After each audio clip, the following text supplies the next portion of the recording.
triglycerides? Nagtataka ba kayo na kahit hindi kayo kumakain ng baboy, itlog, yung mga nut butter, at saka nag-umiiwas na kayo sa lahat ng mga matataba, ay mataas pa rin yung inyong triglycerides? Alam nyo ba na kahit ganito yung kinakain ko, halos araw-araw, meron akong kinakain either itlog, or karne, or baboy, and always something fatty. Kung hindi man karne, I always use olive oil or di kaya coconut oil sa mga low-carb breads na ginagawa namin tulad nito.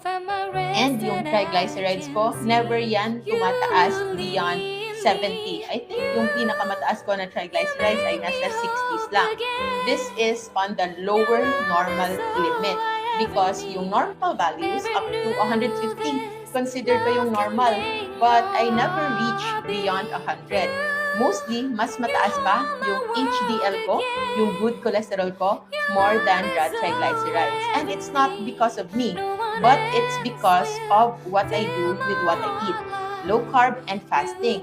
But for other people who has high triglycerides, mga pasyente ko noon, these findings are also being replicated. These are being doubled. So, hindi ito dahil ako ito. No, anybody can lower their own triglycerides. Yung sinasabi lang natin, you just have to trust the process because low carb works and I will show you later on kung paano yan. But bago yan, ipapakita ko muna sa inyo yung result ng pasyente ko before. Meron siyang elevated uric acid. 25-year-old na female to ha, in February 23, 2021. So yan, mataas yung kanyang uric acid, mataas yung kanyang SGPT. Since 2017 pa daw yan, yun na yung result. Ang tataas. And then yung triglyceride niya, although normal, considered normal, kasi nga yung normal value sila dito, no? Hanggang 200. So 183 for them is still normal.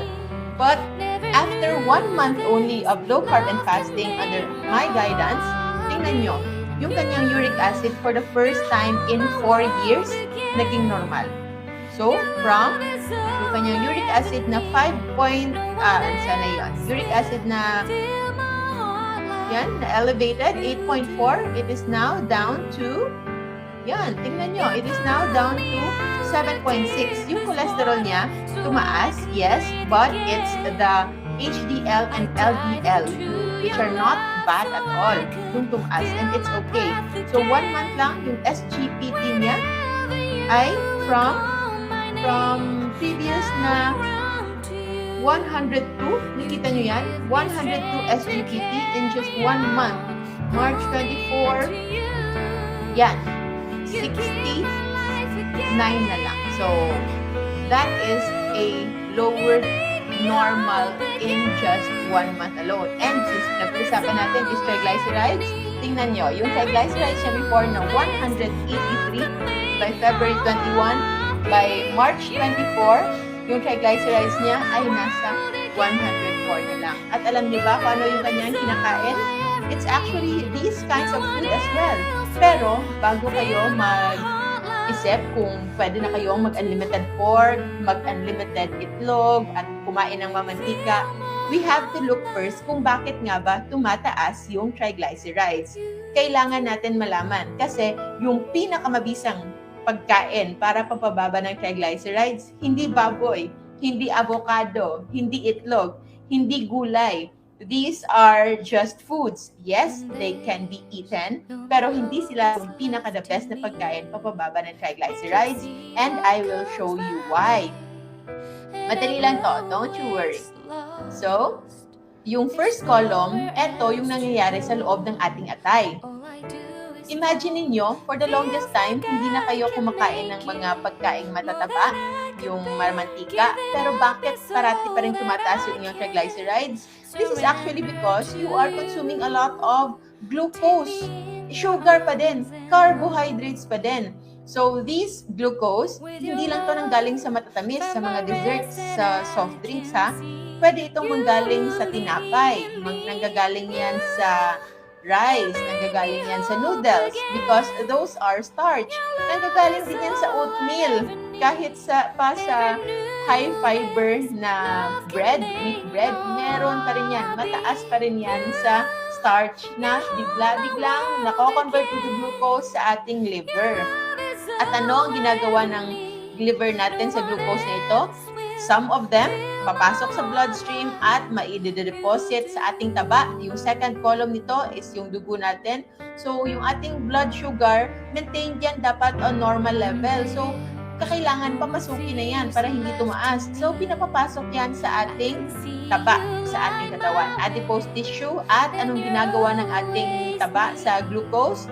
Yan, gagawin niya itong more taba. So, from glucose, meron siyang pathway na magiging triglycerides. And even within the liver, tingnan nyo to, yung glucose na ito, meron siyang pathway, magiging glucose 3-phosphate yan, and then meron niyang pathway becoming triglycerides. So, it's actually, kapag yung triglycerides ay umaapaw na sa inyong atay, because normally, yung triglycerides na yan, this is being stored inside the liver.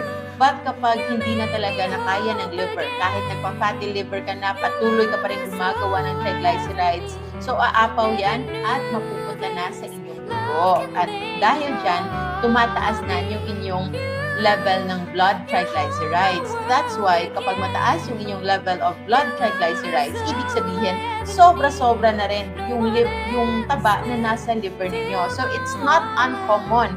Hindi surprising, hindi nakakagulat na yung mga taong mataas yung triglycerides, meron ding some degree of fatty liver or some degree of liver inflammation. Kasi kahit pa walang fatty liver, pero merong inflammation, pamamaga sa loob ng atay, this will generate, it will trigger more de novo lipogenesis o yung paggawa ng sariling taba ng ating atay. And now, kung sobra-sobra na yung inyong triglycerides sa inyong katawan, meron na rin kayo sa inyong liver, meron na rin kayo sa inyong adipose tissue. Alam nyo ba, kahit pa natatakot tayo, pero alam nyo ba, good news yan, partly. Bakit good news? Good news yan kasi meron ka ng savings. Meron ka ng naimbak na food sa katawan mo.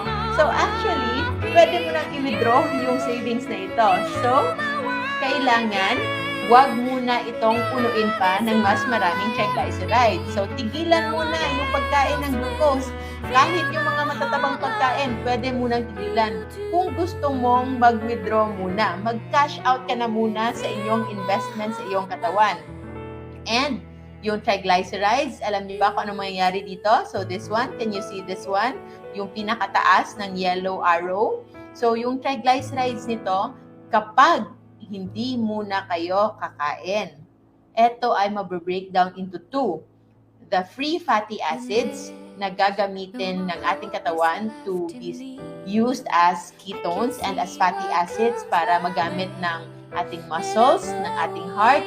At kapag ito ay na-convert into ketones, magagamit din ng ating brain.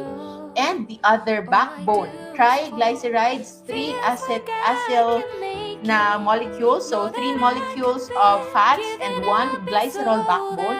Yung glycerol naman, pwede naman itong gawin ng ating atay as ingredients into gluconeogenesis.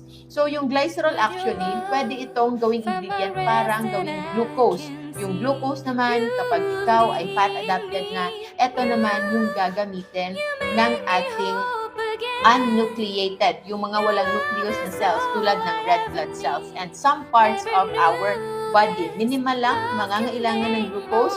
So actually, yung triglycerides, pwede siya both as glucose and as ketone source. So that is why yung triglycerides, as much as we are very afraid na tumataas ito, but this is actually a little partly good news. Good news only for this short time because kapag meron kayong mataas na triglycerides ngayon, isa lang yung ibig sabihin niyan. You are now ready to fast. Meron na kayong reserve na pagkain sa inyong katawan, both for your glucose needs and for your keto needs. So, alam nyo ba? Alam nyo na ngayon kung anong pinakamabisang pagkain papababa ng triglycerides? Ito ay wala. Actually, fasting is the key. Fasting is the key to lower triglycerides because triglycerides is just excess food excess energy na hindi nagagamit. If we don't use it, kapag hindi natin ito nagamit, when it comes to energy, kapag hindi ito natin na i-convert, this can cause a lot of problems. It can cause inflammation, and that is where the problem will begin. Pwede na itong maging nidus for more fat build-up sa ating blood vessels, and that can lead to cardiovascular diseases, magkakaroon na ng stroke, ng heart attack. So that's why the best way, the best food to eat to lower triglycerides is nothing. You just need to fast. But of course, you need to fast the right way, the guided way. Hindi basta-basta. Huwag basta-basta susubok kapag hindi pa ganon ka mentally prepared and emotionally prepared. And most importantly, when it comes to your knowledge, kung ano yung dapat i-expect, kung ano yung mga dapat ipaghanda, anong dapat i-ready before you do your fasting. However, we understand na not everybody can fast that easily. I myself, it's been going 4 years now since I've been fasting, and every time I fast, hindi siya yung parang hindi ka na nag-iisip talaga. There is still some degree of struggle. Like for example, today I'm already at my 10th day of OMAD or 1 meal a day, and right now nasa 22 hours of fasting na ako. This morning we did our morning exercise, nag-boxing kami, and somewhat may mga few seconds na medyo nahihilo. So buti na lang I know what to do, just a pinch of salt and a little water, and I'm good to go. But if you do not know what to do, we suggest that you study first. Pag-aralan muna and you consult with your doctor, and if you want to consult with low carb physician to guide you and to give you a clearance kung safe ba sa inyo mag-fasting, because fasting is already established as the best and natural way to heal many things. Kaya nga lang, it should be under medical supervision, and not all doctors are knowledgeable on how to manage fasting for therapeutic purposes. And to go on the safer route, kung hindi pa kayo prepared mag-fasting, just start by lowering down your inflammation. Just lower your glucose intake, because eventually kapag nilower yon yung glucose intake, it's the natural course of our body to break down fats.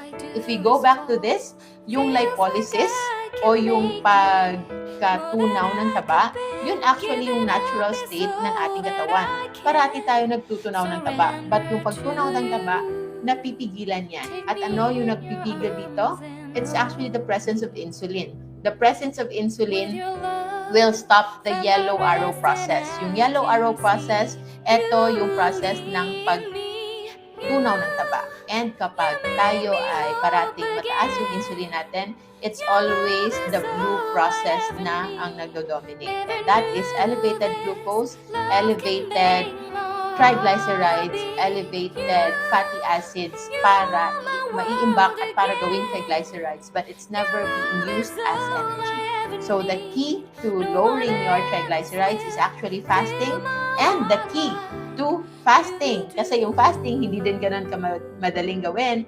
So the key to fasting is actually to stay low carb. So when you stay low carb, when you eat low carb, fasting becomes natural. You don't need to think about it very often. You can just start with just 12 hours of fasting, 12 hours of circadian fasting.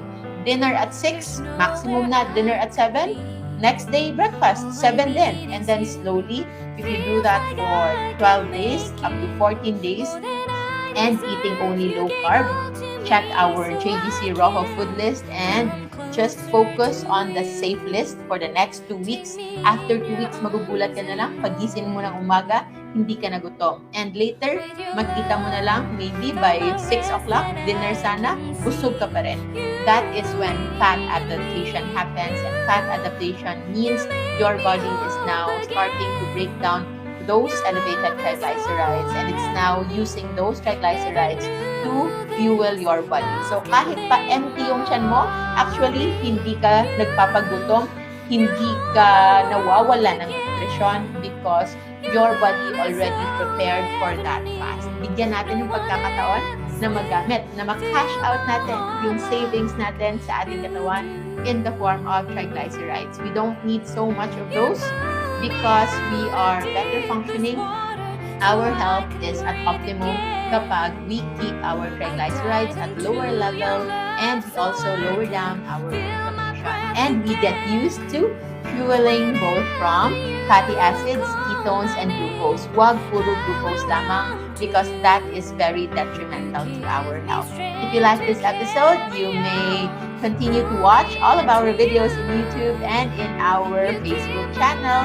And if you want to know more, we have a low carb and fasting masterclass.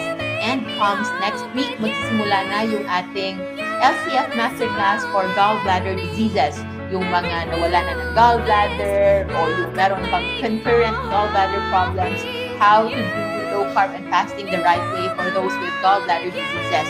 And for those with fatty liver, merong mataas na triglycerides, may hypertension, diabetes, PCOS, yung merong mga bata na merong childhood obesity, merong GERD, meron pang marami pang problems when it comes to their health, and those who want to lose weight, we already have an ongoing LCF masterclass for that by yours truly. I-message nyo lang po yung admins natin in LCF masterclass by Josephine Grace C. Rojo MD na Facebook page. Soon, we will launch our website and we will keep you posted. For now, always remember to stay low carb so that we all stay safe. Have a good day, everyone. Oh, and before I forget, we have a meet and greet this coming March 27 here in Pasig. Sa Pasig lang po yung meet and greet natin. Only very limited slots left. So if you wish to be a part of that meet and greet, just message our admin Angela or Cha in the following numbers. So maraming salamat, everyone. I'll see you again in our next video. Maraming salamat. Have a good day.